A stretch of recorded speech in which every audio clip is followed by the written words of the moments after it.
Muy buen día, Universidad de Loma Linda. Wow, muy bien, es un gran placer estar aquí.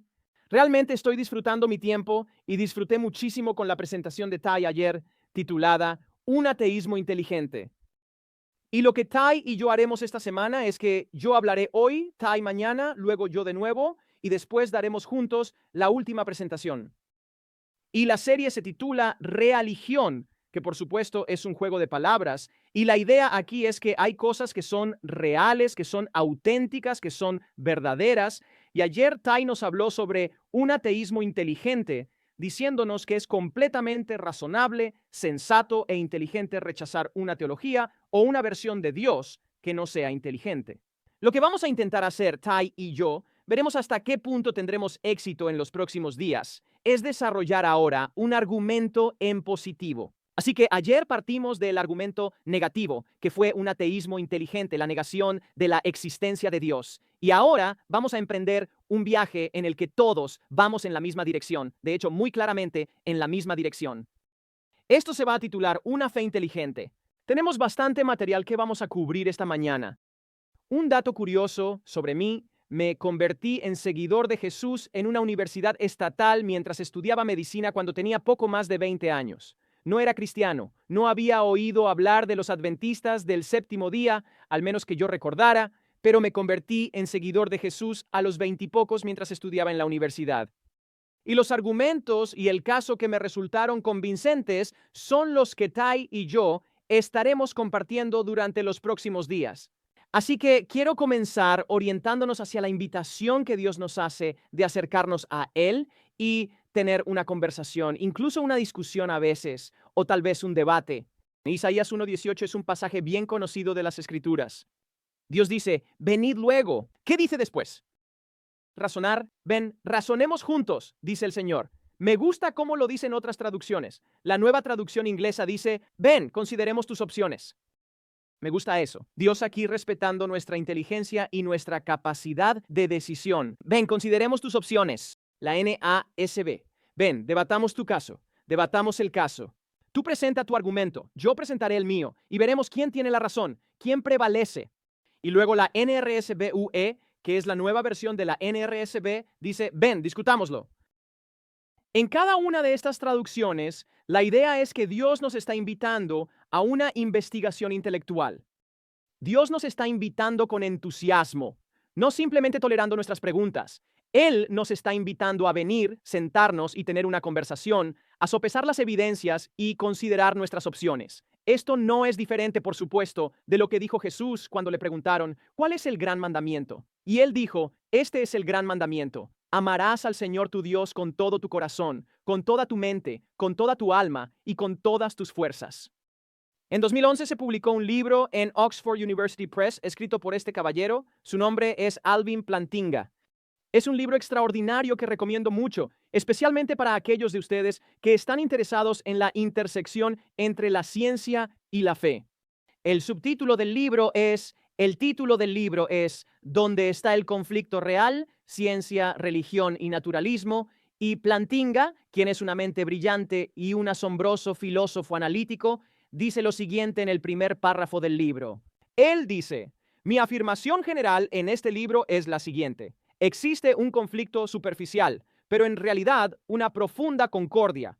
Esa palabra significa acuerdo entre la ciencia y la religión teísta, pero una concordia superficial y un conflicto profundo entre la ciencia y el naturalismo, o materialismo, ateísmo, o como quieras llamarlo.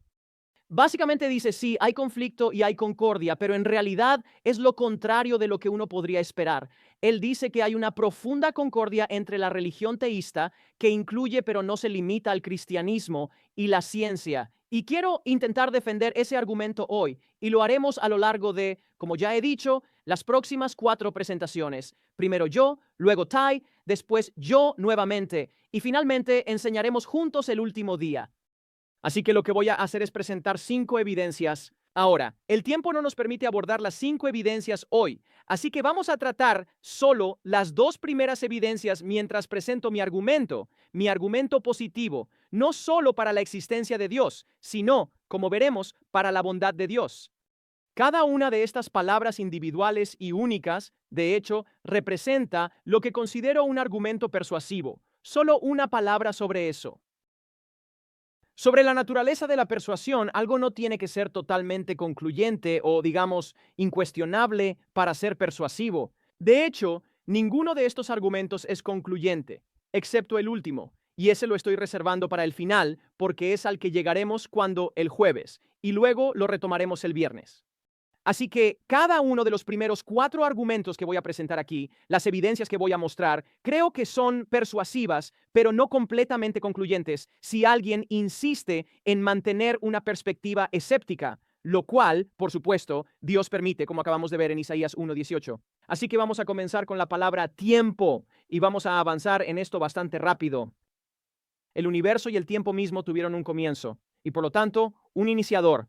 ¿De acuerdo? Esta es mi tesis esta mañana, que el universo y el tiempo mismo tuvieron un comienzo. Ahora vamos a desglosar esto un poco.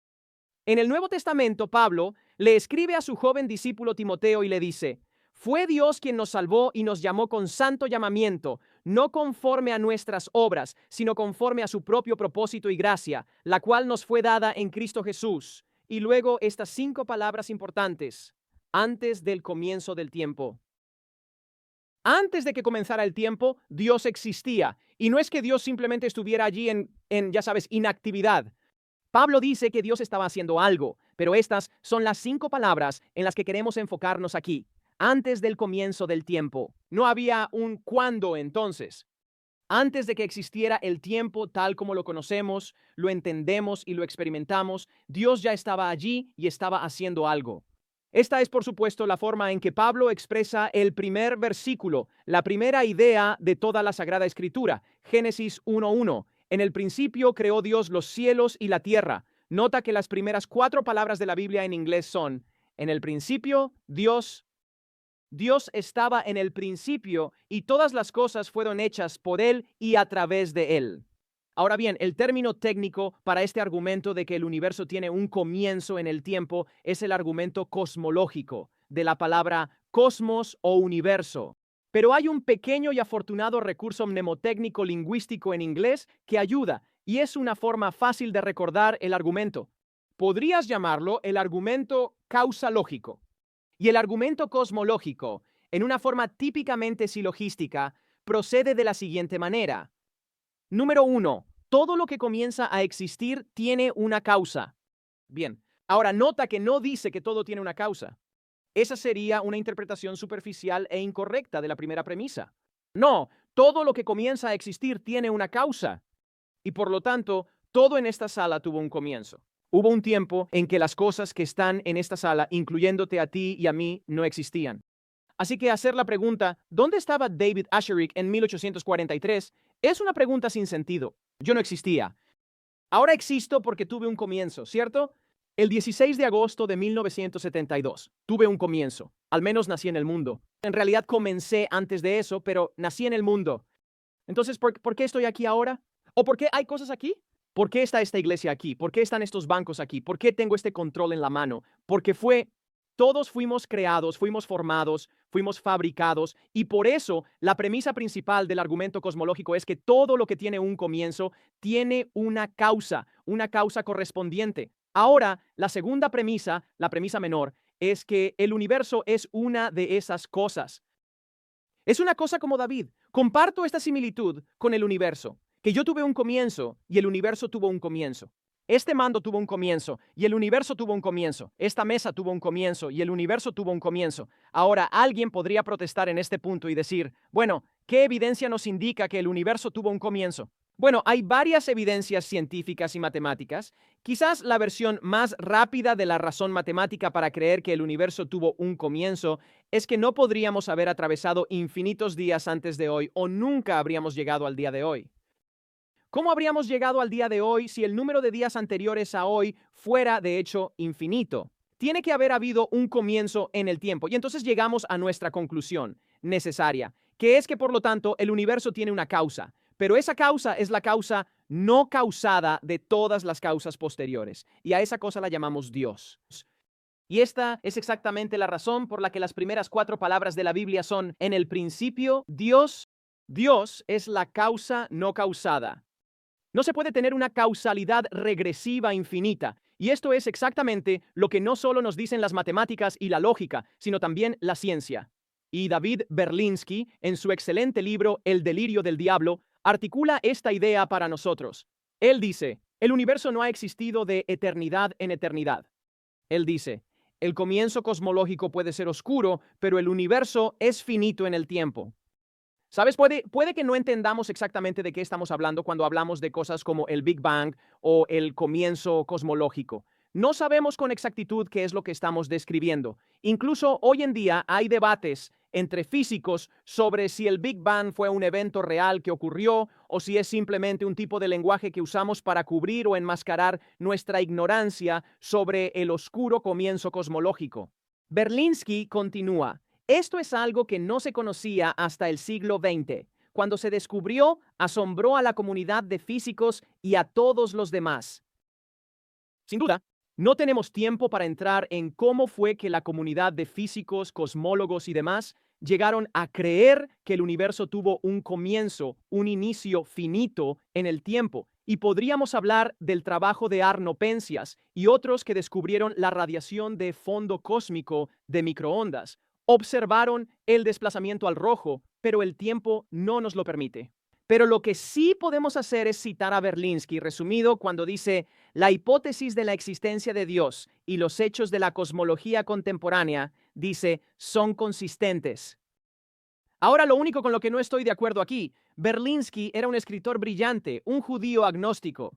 Lo único en lo que discrepo con él es que dice que la idea de la finitud del universo en el tiempo no se conocía hasta el siglo XX, lo cual no es cierto.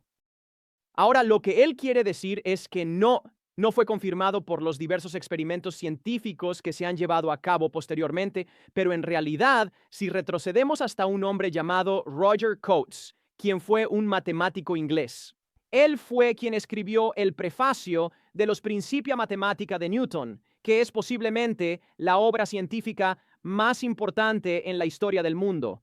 Coates escribió esto. Él fue un matemático del siglo XVII y dijo, Dios es el autor del universo. Dios es el autor del universo y el libre instaurador de las leyes del movimiento. Él continúa, sin lugar a dudas, este mundo tan diversificado, tan diverso, con esa variedad de formas y movimientos que encontramos en él, no pudo surgir de otra cosa, dice, sino de la voluntad perfectamente libre de Dios, presidiendo sobre todo. Comparto una última diapositiva de Coates. De esta fuente, es decir, de Dios, es de donde han fluido esas leyes que llamamos las leyes de la naturaleza, en las cuales aparecen muchas huellas, en efecto, del más sabio diseño. Así que la idea aquí es que está incorporado y, por supuesto, el propio Newton creía en esto, por eso Newton le pidió a Coates que escribiera el prólogo, la introducción de Principia Mathematica. La idea que tenemos aquí es que dentro de la estructura lógica, matemática y física del universo, vemos estos sabios diseños, estas indicaciones, estas evidencias teleológicas de que el universo ha sido creado, ha sido moldeado y fabricado, y hablaremos más de eso cuando regrese el jueves. Así que Isaías 45:18, porque así dice el Señor, que creó los cielos. Él es Dios, el que formó la tierra, el que la hizo y la compuso, que no la creó en vano. Y esto es crucial. Esto nos va a llevar a nuestro siguiente punto, que la creó para que fuera habitada. Yo soy el Señor y no hay otro. Bien, entonces, a modo de resumen sencillo, nuestra primera línea de evidencia es que el universo tuvo un comienzo. Hay razones lógicas, matemáticas y científicas convincentes para creer que el universo no es infinito en el tiempo, sino que, de hecho, es finito en el tiempo. Y nuevamente, para citar a Berlinski, al menos desde el punto de vista científico, esto no era algo que se conociera de manera concluyente hasta el siglo XX, pero por supuesto, Moisés ya había escrito esto. Hace milenios, en el principio, Dios creó los cielos y la tierra. Así que ahora pasamos del argumento sobre la naturaleza del tiempo a la naturaleza de la vida. Y diré esto, el argumento se vuelve cada vez más convincente, el argumento compuesto se vuelve cada vez más persuasivo, de tal manera que ninguno de los argumentos individuales es concluyente por sí solo, excepto el quinto, del cual hablaremos el jueves. Yo sí creo que el argumento del amor es concluyente, no meramente persuasivo, sino concluyente. Ya llegaremos allí. Pero lo que quiero que noten es que a medida que avanzamos del tiempo a la vida, y luego de la vida a la mente, y luego de la mente al deber, el argumento se vuelve en conjunto cada vez más persuasivo, de tal manera que podemos tener una fe inteligente. Una fe inteligente. Una en la que Dios nos invita a una relación donde se respeta nuestro libre albedrío, se respeta nuestra inteligencia, como Él dijo, venid y razonemos juntos. Vamos. Vamos a hablar sobre la naturaleza de la vida. Entonces, para decir lo más obvio desde el principio, que sabemos por cada experimento biológico que se ha realizado con este propósito, la vida proviene de la vida. Ahora, el término técnico para esto es biogénesis, de la palabra para vida y la palabra para comienzo, que significa que la vida procede de seres vivos. Sabemos esto, y nuevamente, cada experimento realizado con este fin ha confirmado que la vida proviene de la vida, pero es aún más importante que eso. Podríamos detenernos justo aquí, y eso ya sería persuasivo por sí mismo, porque, por supuesto, la visión cristiana, la visión bíblica, postula un comienzo viviente para la vida. Dios está vivo. Él tiene la capacidad de actuar libremente, tiene inteligencia, tiene voluntad, y por eso Dios creó. Pero es aún mejor que eso. Desde el capítulo 1 de Génesis, pasamos al capítulo 1 de Juan, y vamos a pasar solo un momento reflexionando sobre esto. En el principio era el verbo. En griego, la palabra es logos. Y Tai habló sobre esto en nuestra primera presentación de la serie Increíble, la cual puedes ver en nuestro canal de YouTube. Tai, tú vas a hablar esta noche y va a estar genial. No puedo esperar. En el principio era el verbo, y el verbo estaba con Dios, y el verbo era Dios. Él estaba con Dios en el principio. Por medio de él, todas las cosas fueron hechas, y sin él, nada de lo que ha sido hecho fue hecho. Y luego tenemos esta frase crucial: en él, es decir, en el verbo, en el logos. En él estaba la vida, y la vida era la luz de los hombres. Bien, esto es extraordinario. Básicamente, en un lenguaje muy hermoso, muy persuasivo y muy poético, Juan, el autor del Evangelio, está argumentando que Dios no solo está vivo en un sentido general, que Dios no solo creó las cosas en un sentido general, sino que el propio sistema operativo de la realidad está incorporado en Dios, que Dios formó el universo, que Dios formó la vida y la hizo, como acabamos de leer en Isaías 45, con el propósito de ser habitada, para ser habitada. Ahora vamos a hablar sobre la naturaleza de esa acción de habitar del ser humano en nuestra próxima presentación. Va a estar realmente genial cuando regrese el jueves. Entonces, por supuesto, en el capítulo 1 de Génesis, versículo 26, este es el clímax de los 6 días de la creación que se describen en Génesis 1. Entonces dijo Dios, hagamos al ser humano a nuestra imagen. Así que Dios creó al ser humano a su propia imagen. Entonces, el punto importante aquí es que el tipo de vida que habita la tierra, al menos en términos de la vida humana, no es simplemente, de nuevo, vida en general. No se trata meramente de lombrices de tierra o virus u otras, ya sabes, bacterias u organismos muy simples. La vida que habita, la vida que se describe aquí en Juan 1, es la vida que lleva la imagen de Dios, de tal manera que es inteligente y capaz de la autorreflexión. La vida inteligente y autorreflexiva es la vida que lleva la imagen de Dios, y volveremos a eso, como ya he dicho. A imagen de Dios los creó, hombre y mujer los creó. Entonces, el caballero que ven aquí, la persona que ven en su pantalla es, en efecto, quien fue antes de Richard Dawkins, de quien Tai habló ayer, antes de Richard Dawkins.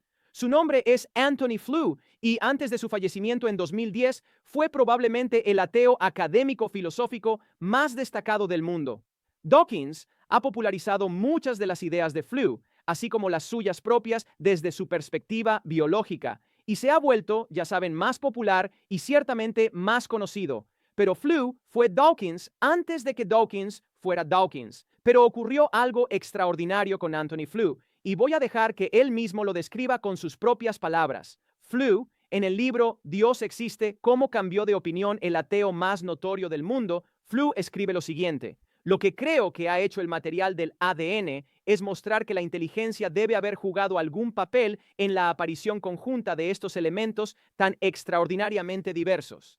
La enorme complejidad con la que los resultados fueron logrados, dice Flew, me parecen obra de una inteligencia, y su transición desde una vida dedicada al materialismo filosófico y el ateísmo hacia una creencia en un teísmo general está documentada en su libro de 2007, publicado en español en 2012. Dios existe. ¿Cómo cambió de opinión el ateo más notorio del mundo? Vale la pena leerlo. Es un libro excelente, es una historia fascinante y básicamente hay una serie de argumentos acumulativos, por así decirlo, pero el argumento principal que comenzó a alejar a Flew del naturalismo y del materialismo y a acercarlo al teísmo hasta donde yo sé, nunca se convirtió en cristiano ni creyente en la Biblia o en la revelación especial, pero ciertamente hizo una transición profesional enorme, lo cual no es algo fácil de hacer en el mundo académico. Es el tipo de cosa que si fueras a hacer esa transición, lo harías en privado para no socavar todo el edificio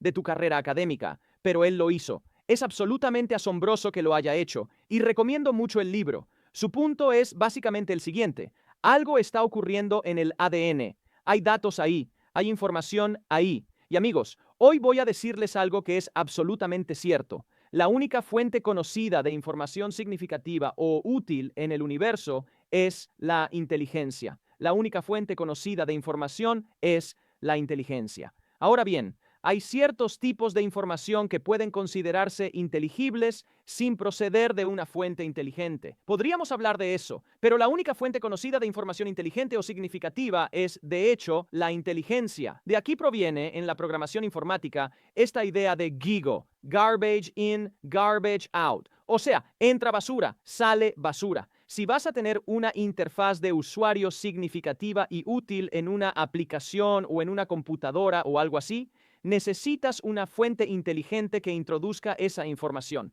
De hecho, tengo un amigo, un buen amigo, que trabaja en Google. Es un ingeniero senior, muy senior en Google, y una vez me dijo, ni siquiera recuerdo el número, era un número impresionante. Me dijo la cantidad de horas hombre. Supongo que podríamos buscarlo en Google. La cantidad de horas hombre y horas mujer que se han invertido colectivamente entre los muchos miles y miles y miles de ingenieros que trabajan en Google, todo el código que se ha escrito, era algo así como, ni siquiera lo recuerdo, estaba en los miles de millones de años, ¿verdad? La cantidad total de millones de años, debería decir, probablemente es más realista. Era un número impresionante, ¿verdad? Esta idea de que Google funciona tan maravillosamente y tan fluidamente y nos da acceso a tanto se debe a que se le ha introducido tanta inteligencia. La única fuente conocida de información útil y significativa en el universo es la inteligencia. Ahora bien, esto no lo digo solo yo, esto lo dicen personas como el Dr. Francis Crick, quien ganó el premio Nobel en 1962 por ser codescubridor, junto con James Watson, el biólogo estadounidense, de la estructura helicoidal del ADN. Y esto fue lo que dijo Crick: un hombre o una mujer honestos, armados con todo el conocimiento disponible para nosotros ahora, solo podrían afirmar que, en cierto sentido, el origen de la vida parece ser casi un milagro en este momento. Él era ateo. No podía permitir un milagro real, así que tiene que decir que es algo cercano a un milagro, casi un milagro. Dice, tantas son las condiciones que habrían tenido que cumplirse para que comenzara. Sí, porque lo que ocurrió con la gente ya lo sabía. No te enseño nada nuevo. Ya has tomado muchas clases sobre esto. Es algo que ya sabíamos. El concepto de heredabilidad se conoce desde siempre. Eres igual a tu papá. Tienes los ojos de tu madre. Tienes la nariz de nuestra familia. Ya lo sabíamos. La idea de que existe la heredabilidad es conocida, muy conocida. Ahora bien, por supuesto, en el siglo XIX, Mendel comenzó a desentrañar cada vez con mayor precisión exactamente cómo funciona la heredabilidad, pero el mecanismo por el cual funcionaba la heredabilidad no se conoció hasta que Crick y Watson descubrieron la estructura helicoidal del ADN. Y lo que hizo que el ADN fuera tan revolucionario fue que ahora sabíamos que dentro del chasis, por falta de un término mejor, de la estructura helicoidal, había información, había datos allí, había un código, había lenguaje allí. Y ahora comenzaba a tener sentido cómo podía existir la heredabilidad entre plantas o animales, o entre un padre y un hijo, o una madre y una hija. Incluso si pongo esta palabra aquí, la palabra vida, Cualquiera que lea español verá inmediatamente esa palabra y extraerá su significado. Bueno, la razón por la que extraemos el significado no es porque haya algo inherente en los símbolos de V y de A o en la combinación de esos símbolos que exija inherentemente que veamos vida. No, es porque hemos decidido que eso es lo que significa este símbolo. La información ha sido introducida y ahora la información puede salir. Si ponemos este símbolo aquí, que es el símbolo japonés para vida, si no lees japonés y no estás familiarizado con los caracteres japoneses, este símbolo no significa nada para ti. No sabes, la información está ahí, pero no la percibes si no entiendes el símbolo. Este es el símbolo para vida en árabe, hayat. Si no conoces el símbolo, si no lees árabe, no puedes extraer la información, pero la información está ahí. Y esto fue lo que hizo que el descubrimiento del ADN fuera tan revolucionario. Esto es, por supuesto, para aquellos de ustedes que lo saben, una corchea en la clave de sol. Eso es un la. Si no sabes leer música, no lo sabes, pero la información está ahí. Los datos están ahí, esperando ser extraídos por alguien que conozca el código, que conozca la información, y esto es lo que ocurrió con el descubrimiento del ADN. Y personas como Flew lo encontraron tan profundamente persuasivo que cambiaron de opinión sobre la naturaleza de la realidad. Así que, por eso, cuando llegamos a pasajes como Juan capítulo 1, versículo 4, que acabamos de citar hace un momento, en él estaba la vida. No se refiere solo a la vida en un sentido general, sino a información, inteligencia. La única fuente conocida de información significativa y útil en el mundo es la inteligencia. Ahora bien, uno puede creer, en contra de lo que ahora sabemos, que todo esto surgió de procesos naturales, e incluso se podría postular, supongo, la mutación aleatoria y la selección natural, una especie de propuesta darwiniana para la diversidad y el origen de la vida. El problema es que, incluso si aceptamos la visión darwiniana, eso solo nos da diversidad, no nos da vida, no nos da el origen de la vida. ¿De dónde vinieron los datos? ¿De dónde vino la información? Y aquí está el punto crucial. Es una cuestión de fe, tanto para el teísta como para el materialista ateo, que la vida surgiera de algo, de algo. Y este es el punto que Plantinga plantea en su libro. Parece haber una concordancia superficial entre el materialismo y la ciencia, o una concordancia profunda. Pero, de hecho, él dice que hay una socavación fundamental de la racionalidad por parte del materialismo. Y vamos a hablar de eso en la parte 4 de esta serie. En Juan capítulo 14, versículo 6, Jesús tuvo la audacia de decir: yo soy el camino, yo soy la verdad y yo soy la vida. En Juan capítulo 11, versículo 25, justo después de la resurrección de Lázaro, Jesús dijo: yo soy la resurrección y la vida. El que cree en mí, aunque muera, vivirá. Jesús tuvo la osadía de decir una y otra vez que él tenía vida en sí mismo, vida con mayúscula, la fuente de la vida. He venido para que tengan vida y la tengan en abundancia es probablemente una de las frases más conocidas y queridas de Jesús. Juan capítulo 10, versículo 10. He venido para que tengan vida y la tengan en abundancia. Otra versión dice: mi propósito es darles una vida plena y abundante. Y quiero decirles esto hoy aquí, estudiantes de la Universidad de Loma Linda, ya sea que estén estudiando medicina, odontología, farmacología, enfermería, lo que sea, la religión, la vida que Dios tiene para ustedes, no es solo una cantidad de años, sino una calidad de existencia que solo Él puede dar. La vida que Dios ha diseñado para ustedes, les digo esto, lo diré a mi manera, brevemente de forma autobiográfica. Como alguien que se convirtió en seguidor de Jesús, como dije, cuando tenía unos 20 y tantos años. Estoy tan agradecido con Dios por la vida que me ha dado, la vida que he vivido, los lugares en los que he estado, mi esposa, los hijos que Dios me ha dado, es una vida que nunca podría haber imaginado para mí mismo. La vida que Dios me ha dado es una vida abundante, es una vida feliz, es una vida plena y es exclusivamente mía. Dios y yo hemos estado escribiendo este capítulo llamado David Asscherick juntos, y Dios quiere escribir un capítulo contigo. Dios quiere darte no solo una cantidad de años en un sentido abstracto. Dios quiere darte una calidad de vida, una vida que solo tú y Dios pueden crear. Muchas gracias a todos